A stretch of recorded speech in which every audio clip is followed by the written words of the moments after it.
ఇప్పుడు ఈ మధ్య గత కొన్ని రోజుల నుంచి 67,000 కోట్ల అభివృద్ధి చెప్తా ఉన్నాడు కదా కేటీఆర్. 67,000 కోట్లలో ఉన్న అభివృద్ధిలో ఇదొక భాగం. ఇది చూసి రాయి, ఇది ఎల్ఈడి లైట్లు, ఈ ఎల్ఈడి ఈ స్ట్రిప్స్, ఇవి ఈ తీగలు 50 రూపాయలు మీటర్ దొరుకుతుంది. 50 రూపాయలు మీటర్ ట్రూప్ బజార్లో చైనాకి వెళ్ళి వస్తాయి ఇవన్నీ. ఇంకా 30 రూపాయలకు కూడా దొరుకుతుంది. ఇది జర మంచి క్వాలిటీ పెట్టిండు అనుకుందాం, 50 రూపాయలు మీటర్ ఉంటుంది. వీడికి వెళ్ళి ఆందాక ఈ స్ట్రీట్ లైట్లు ఏదైతున్నాయో, ఇవి మొత్తం తిప్పి కొడితే 20 మీటర్లు ఉంటుంది, లేదా 25 మీటర్లు ఉంటుంది.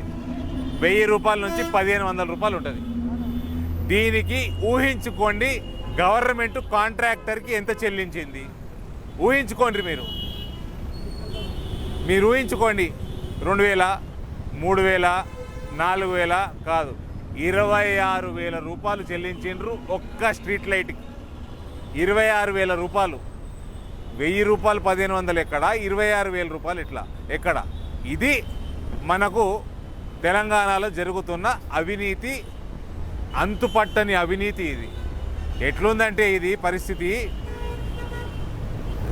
దొంగ నోట్లు చపాయించేటోడు కూడా రూపాయికి రూపాయి లాభం అవుతుంది.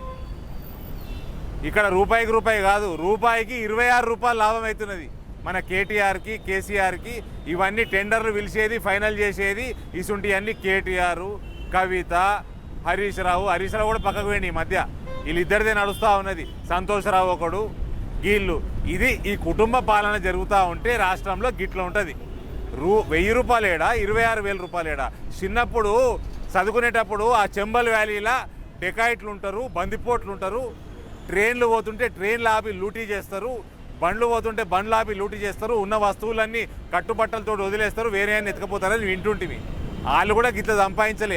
వాళ్ళు గన్నులు వేసుకొని తిరుగుతూ ఉన్నారు, గుర్రాల మీద గన్నులు వేసుకొని. ఈయననేమో కేటీఆర్ ఏమో ఒక్క సంతకంతో రూపాయికి 26 రూపాయలు సంపాదిస్తుండ్రు. గందుకాయ అన్నారేమో పెద్ద మనుషులు, గన్ను కంటే పెన్నుకు ఎక్కువ బలం అని.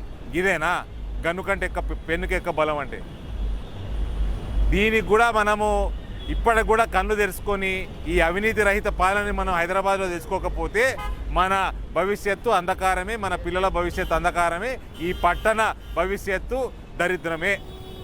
దయచేసి ఇప్పటికన్నా కళ్ళు తెరుచుకొని మన మోదీ గారికి, భరతమాత ముద్దుబిడ్డ, నికార్సైన భరతమాత ముద్దుబిడ్డ మోదీ గారికి, అవినీతి రహిత పాలన కోసం తిప్పలు పడుతున్న మోదీ గారికి మన ఒక్క ఓటు వేసి భారతీయ జనతా పార్టీని గెలిపిద్దాం. భారత్ మాత